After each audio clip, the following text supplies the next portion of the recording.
The icing was smeared across the floor, a sticky, sugary mess mirroring the chaos in my mind. Champagne fizzed, wasted, soaking into the expensive Persian rug my mother adored. His voice, raw and laced with venom, echoed through the stunned silence of the room, each word a shard of glass aimed directly at me. They stood there, my family, a united front against me. They thought they had silenced me, that the humiliation would be the final blow. If you've ever felt betrayed by your own flesh and blood, subscribe now and share your story in the comments. You are not alone. My name is Rachel, and up until that moment, I believed in the unbreakable bonds of family. We weren't perfect, of course.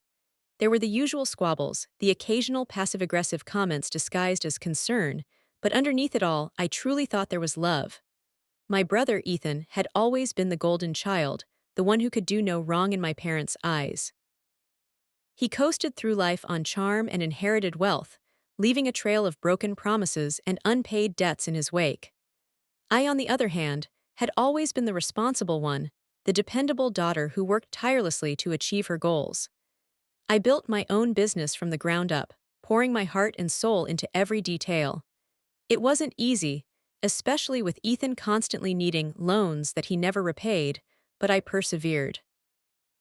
I even helped him get a job at my company, thinking it would finally give him some direction, some purpose. My parents always made it clear Ethan was fragile, sensitive. I was strong, resilient, able to handle anything. So I handled everything. I smoothed over his messes, covered his shortcomings, and silently absorbed their disappointment when I didn't measure up to their impossible standards.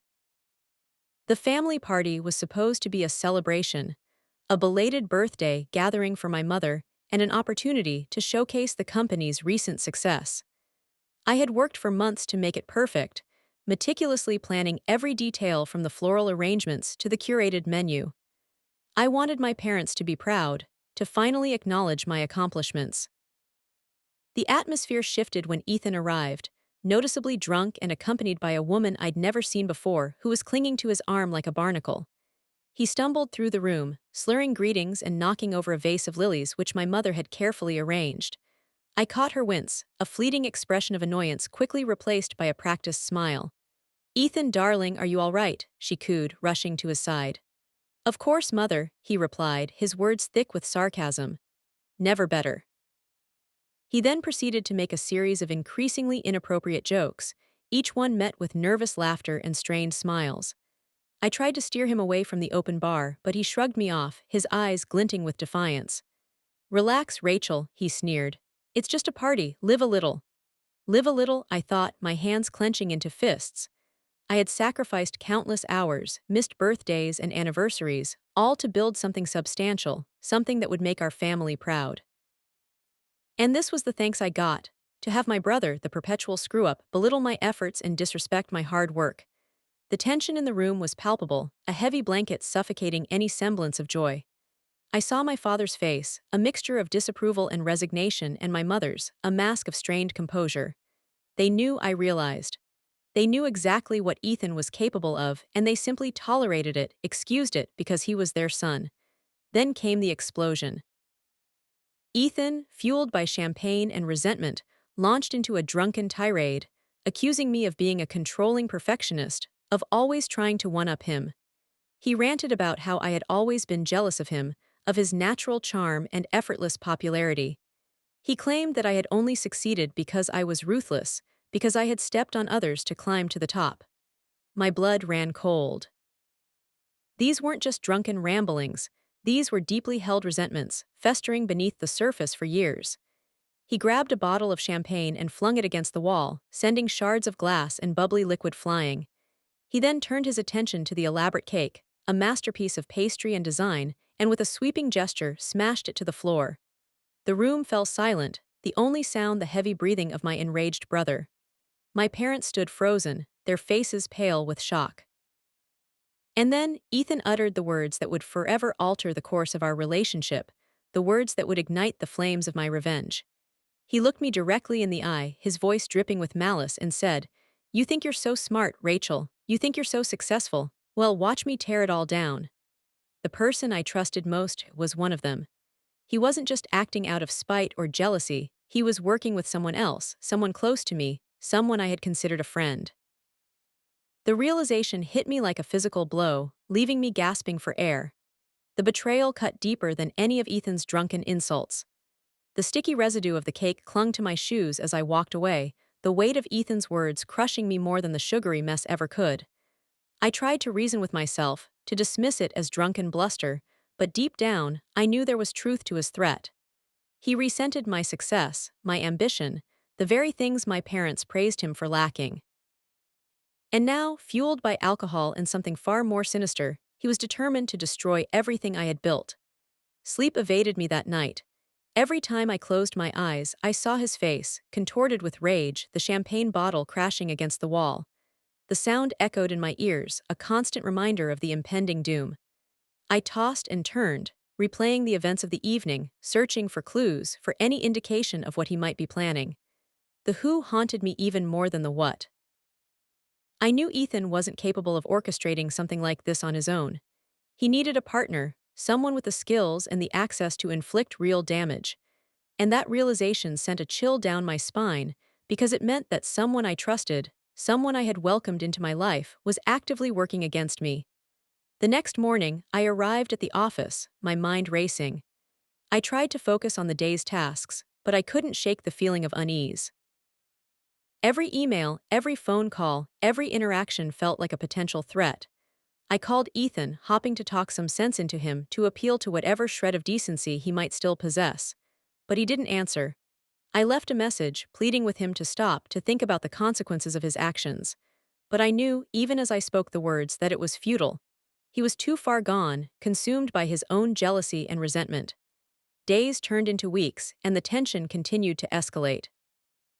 Subtle acts of sabotage began to occur at the office. Important documents went missing, meetings were rescheduled without my knowledge, and rumors began to circulate about my leadership. At first, I dismissed them as mere coincidences, but the frequency and precision of the incidents soon made it clear that someone was deliberately trying to undermine me. I confided in Sarah, my closest friend and confidant, telling her about Ethan's threat and my growing suspicions. She listened patiently, offering words of support and encouragement. "Don't let him get to you, Rachel," she said. "You're stronger than him, you'll figure this out." But even her reassurance couldn't quell the rising tide of anxiety. I started working late, poring over financial records, scrutinizing every transaction, searching for any sign of wrongdoing. I installed security cameras in my office, hoping to catch the culprit in the act. I became paranoid, distrustful of everyone around me. The weight of the betrayal was suffocating me, draining my energy and eroding my confidence. I knew I needed to take action to protect my company and myself from whatever Ethan and his accomplice were planning. But I was running out of time. One evening, as I was working late, I received a cryptic email from an anonymous sender. The subject line read, "The truth." The email contained a single attachment, a heavily encrypted file. I hesitated for a moment, unsure whether to open it. Was this a trap, a deliberate attempt to mislead me? But curiosity, and a desperate need for answers, compelled me to proceed. I spent hours trying to decrypt the file, finally managing to unlock it in the early hours of the morning. What I found inside sent a shockwave through my entire being. It was a series of documents detailing a complex scheme to embezzle funds from my company, diverting them into offshore accounts controlled by Ethan and Sarah. My vision blurred and the room began to spin. Sarah, my best friend, the person I had trusted most. It couldn't be true, but the evidence was irrefutable, laid out in black and white. I felt a surge of anger, a burning rage that threatened to consume me. They had played me for a fool, exploiting my trust and my loyalty for their own personal gain. The betrayal was so profound, so complete, that it shattered my perception of reality. I had to make them pay. The world narrowed to the glow of the laptop screen, the damning evidence searing itself into my memory. Sarah, my Sarah, the one who held my hand when my grandmother passed, the one who celebrated every small victory with me, the one I confided in about everything, she was the architect of my downfall. The air in the room seemed to thicken, pressing against me, stealing my breath. I felt a wave of nausea wash over me, and I stumbled to the bathroom, the contents of my stomach emptying into the toilet. The heaving subsided, but the hollowness remained, a gaping void where trust and friendship had once resided. I splashed cold water on my face, trying to regain some semblance of composure, but the reflection staring back at me was a stranger, eyes wide with disbelief, skin pale and drawn, the ghost of a smile replaced by a grimace of pain. I was alone. Utterly, completely alone. My family was against me, my brother actively trying to sabotage my life, and my best friend had plunged the knife in the deepest. They had isolated me, stripped me bare, and left me vulnerable, exposed to the storm they had created. I sank to the floor, the cold tile a stark contrast to the burning anger that coursed through my veins. I wanted to scream, to lash out, to destroy everything in my path, but I knew that wouldn't solve anything. It would only play into their hands, confirming their narrative of me as a volatile, unstable person. They wanted me to break. They wanted to see me crumble. They wanted to watch me lose everything I had worked so hard to achieve. And for a moment, I almost gave in. I almost let them win. The darkness threatened to engulf me, pulling me down into its suffocating depths. I pictured Ethan, smirking with satisfaction, Sarah, counting her ill-gotten gains, and my parents, shaking their heads in disappointment. The thought of them reveling in my misery ignited a spark within me, a flicker of defiance that refused to be extinguished. No, I wouldn't let them win. I wouldn't let them destroy me. I would fight back. I would expose them for what they were. I would make them pay for their betrayal. I pushed myself to my feet, my legs trembling with exhaustion and rage. I walked back to the laptop, my gaze fixed on the screen. The evidence was there, undeniable proof of their treachery. I needed to gather more to build an airtight case that would leave them no room to maneuver. But I couldn't trust anyone, not anymore. I was on my own. I deleted the email from my inbox, severing the digital link to the anonymous sender. I couldn't risk them being traced back to me. I needed to be careful, methodical, and above all, patient. Revenge, I knew, was a dish best served cold, and I was just starting to prepare the meal. I looked around my apartment, seeing it with new eyes. Once a sanctuary, it now felt like a prison, a reminder of my vulnerability. I couldn't stay here. I needed to disappear to regroup to plan my next move. I grabbed my purse, my phone, and a small bag containing some cash and a change of clothes. I left a note on the counter, addressed to no one in particular. Gone away. Will be back. It was vague, ambiguous, designed to buy me some time. As I stepped out into the night, I felt a sense of liberation wash over me. I was no longer Rachel, the successful businesswoman, the dutiful daughter, the loyal friend. I was a phantom, a shadow, an avenger. I had nothing left to lose. My reputation, my relationships, my sense of self, all had been shattered. But in their place, something new had emerged. A steely resolve, a burning desire for justice, and an unshakable determination to make them pay. I drove to a small, out-of-the-way motel on the outskirts of town, paid in cash, and registered under a false name. I needed to be invisible, untraceable. I spent the next few days holed up in the motel room, poring over the documents, analyzing the financial records, and piecing together the puzzle of their betrayal. I discovered a network of shell corporations, hidden bank accounts, and falsified invoices, all meticulously designed to siphon funds from my company. Ethan and Sarah had been planning this for months, carefully laying the groundwork for their elaborate scheme. They had underestimated me, though. They had assumed that I was too naive, too trusting, to see through their deception. They had mistaken my kindness for weakness. And that was their fatal mistake. I began to formulate a plan, a complex and multifaceted strategy to expose their crimes and reclaim what they had stolen. It would be risky, audacious, and potentially dangerous. But I was willing to do whatever it took to bring them to justice.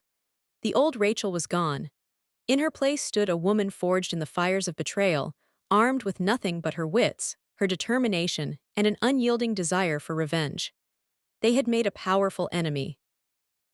And they were about to learn just how dangerous I could be.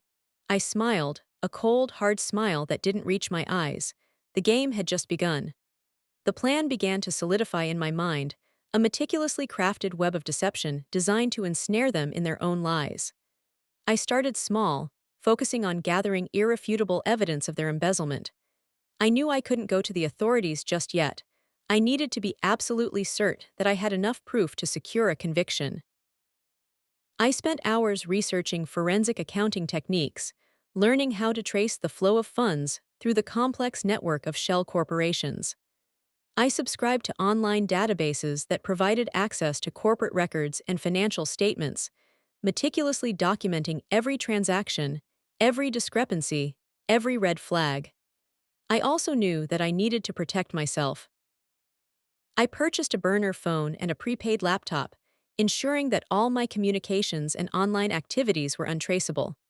I started varying my routes to and from the motel, always being mindful of my surroundings, always watching for any signs that I was being followed. Sleep became a luxury, replaced by a relentless cycle of research, planning, and paranoia. I knew that Ethan and Sarah were growing increasingly confident, believing that they had gotten away with their scheme. But their complacency was their weakness, and I intended to exploit it to the fullest. I imagined their faces when the truth was finally revealed, the shock, the disbelief, the realization that their carefully constructed world was about to come crashing down around them. The thought fueled my determination, driving me forward even when I felt like giving up. I decided to use their arrogance against them. I started subtly feeding them misinformation, letting them believe that I was still oblivious to their betrayal. I resumed attending meetings, acting as if everything was normal, while secretly recording their conversations. I installed hidden cameras in my office, capturing their incriminating actions on video. I even feigned ignorance about the missing funds, asking Sarah for her advice on how to improve the company's financial performance. She lapped it up, eager to play the role of the concerned friend, all the while digging herself deeper into the hole. The hardest part was maintaining my composure, pretending to be someone I was no longer. Every time I looked at Sarah, I felt a surge of anger and disgust, but I knew that I couldn't let my emotions get the better of me. I needed to remain calm, collected, and focused on my goal. I visualized the moment of reckoning, the moment when I would finally expose them for who they truly were. It was a powerful image, one that sustained me through the long, lonely nights. One afternoon, while working late, but actually reviewing camera footage, I saw Sarah enter my office. She thought she was alone, and she began searching through my desk, presumably looking for any evidence that I might be onto them. I watched in horrified fascination as she rifled through my personal belongings, her face contorted with a mixture of greed and desperation. She even found the hidden camera, but instead of disabling it, she simply repositioned it, thinking that she had outsmarted me. It was a foolish mistake, one that would ultimately contribute to their undoing. My plan hinged on timing. I needed to wait until I had gathered enough evidence to ensure a conviction, but I also couldn't wait too long, or they might realize that I was onto them and disappear with the money. I consulted with a former law enforcement official I located through a friend of a friend, a grizzled, retired detective who understood the intricacies of corporate fraud. He advised me on the best way to present the evidence to the authorities, ensuring that it would be admissible in court. He also warned me about the potential dangers involved, urging me to take every precaution to protect myself. "These people are dangerous, Rachel," he said, his voice grave. "They're not going to go down without a fight. Be careful who you trust."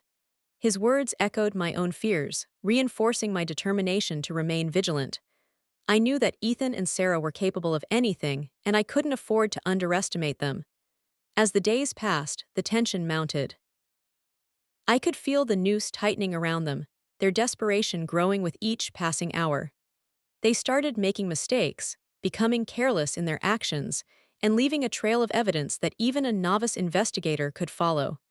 It was as if they were deliberately trying to get caught, their guilt overwhelming their common sense. I knew that the time was drawing near, that I would soon be able to put my plan into motion. The anticipation was almost unbearable, a mixture of excitement, fear, and a deep sense of satisfaction. I had worked tirelessly, sacrificing everything to achieve this moment, and I was ready. The final piece of the puzzle fell into place when I discovered a hidden hard drive on Sarah's computer, containing a detailed record of their entire scheme, including emails, financial statements, and even a confession written by Ethan in a moment of drunken bravado. It was the smoking gun, the irrefutable proof that I needed to bring them down. I knew that I had to act fast. I contacted the detective, informing him of my discovery. He arranged a meeting with a team of investigators from the district attorney's office, and together we finalized the plan to apprehend Ethan and Sarah. The detective looked at me, his eyes filled with a mixture of concern and admiration. "Are you sure you're ready for this, Rachel?" he asked. "This is going to be a life-changing moment for you." I took a deep breath, steeling myself for what was to come. "I've never been more ready in my life," I replied, my voice firm and unwavering. "It's time for them to face the consequences of their actions." The next day, as Ethan and Sarah arrived at the office, they were met by a team of law enforcement officers. The officers presented them with a warrant for their arrest, charging them with multiple counts of embezzlement, fraud, and conspiracy. Ethan and Sarah were stunned, their faces a mask of disbelief and terror. They tried to deny the charges, but the officers were unmoved. They were taken into custody, their dreams of wealth and success shattered in an instant. As they were led away in handcuffs, I watched from my office window, a sense of profound satisfaction washing over me. The game was over. I had won. The weight of the evidence was crushing, the digital confession glowing mockingly from the screen. Ethan, in his drunken stupor, had detailed everything: the offshore accounts, the inflated invoices, Sarah's pivotal role in laundering the stolen funds. He even bragged about how easily they had manipulated me, painting me as a gullible fool blinded by loyalty and affection. Reading his words, I felt a cold fury settle deep within my bones. They hadn't just stolen my money, they had stolen my trust, my dignity, my sense of self-worth. But now, the tables were about to turn. I copied the confession onto a secure drive, backing it up in multiple locations, ensuring that it could never be erased or suppressed.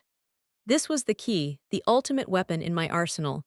With this, I could not only expose their crimes, but also completely shatter their carefully constructed facade of innocence. I knew I had to be strategic, patient, and ruthless.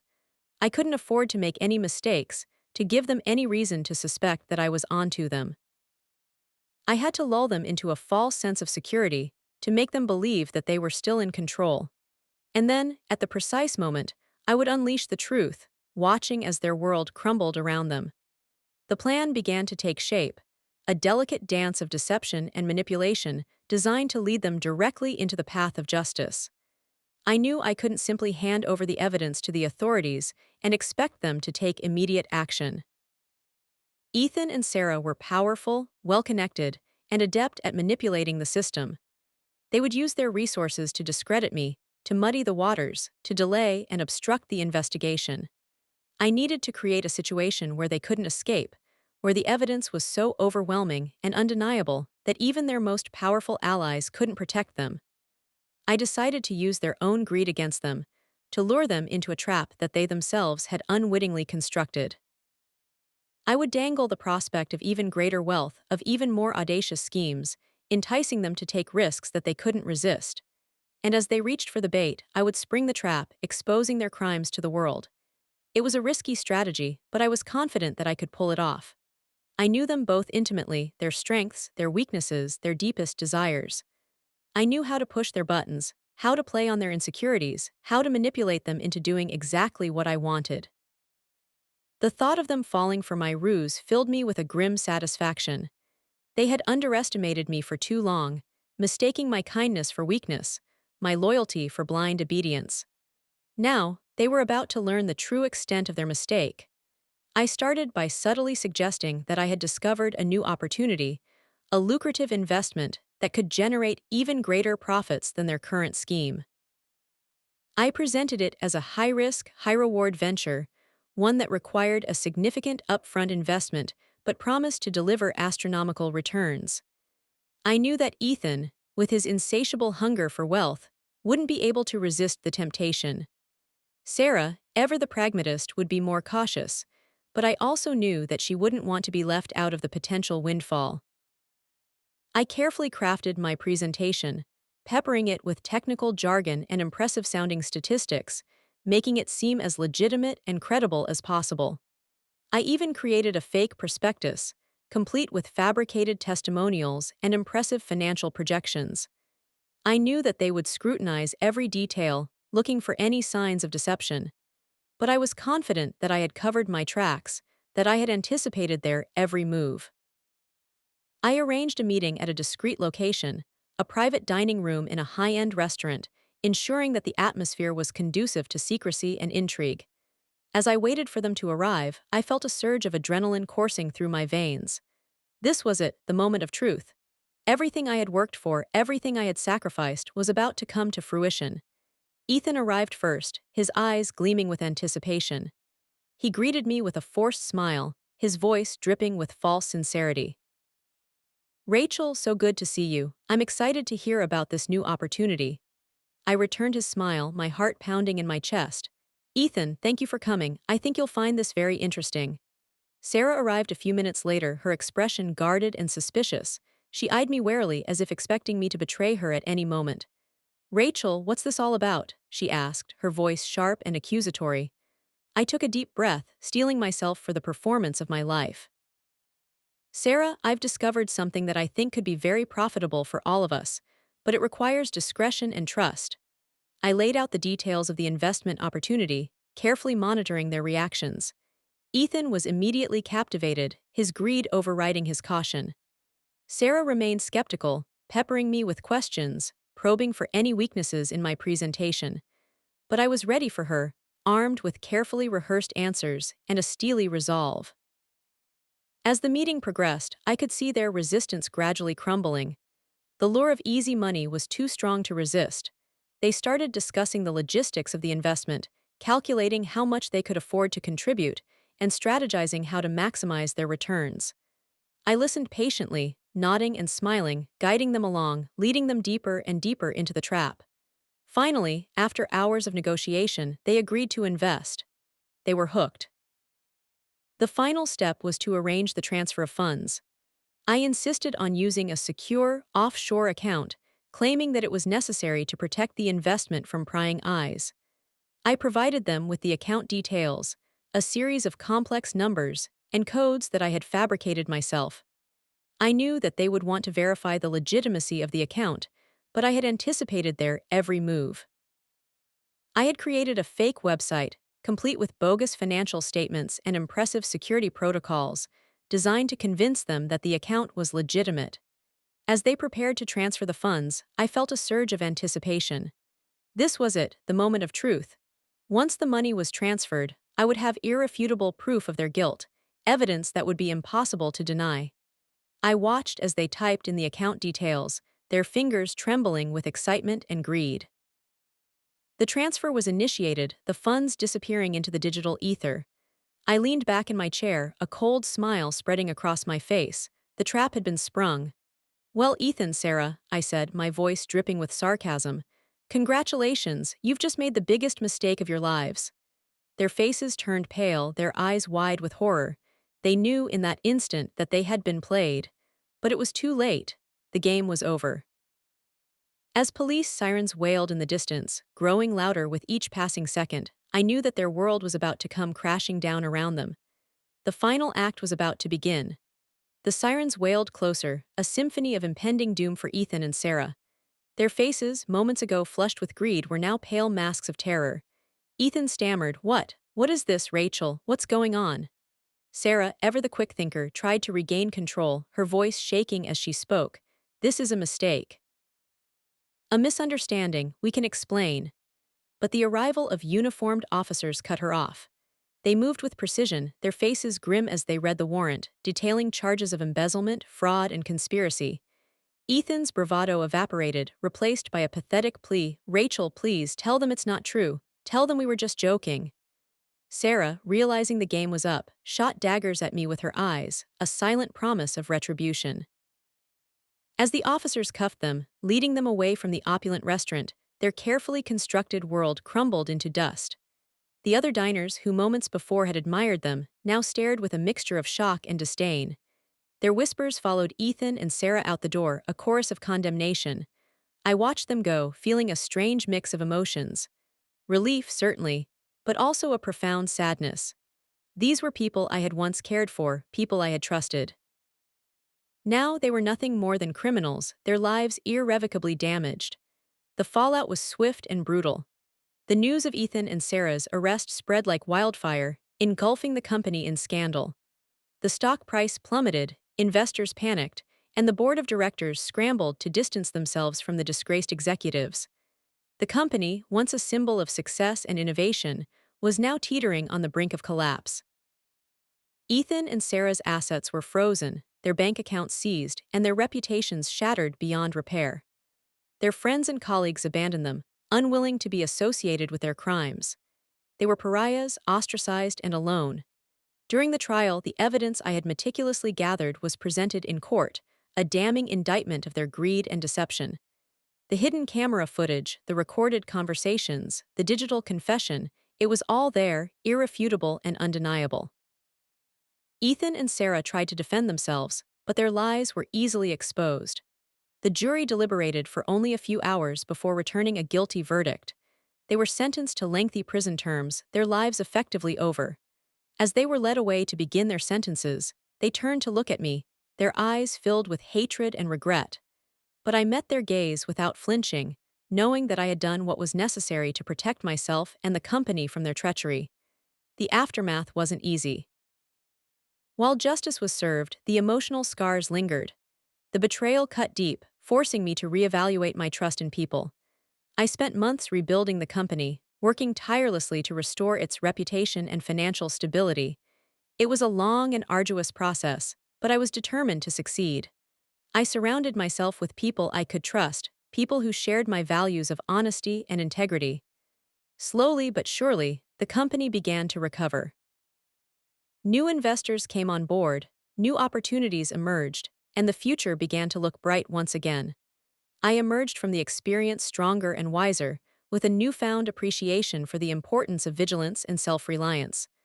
I learned that even the closest relationships can be betrayed, and that the only person you can truly count on is yourself.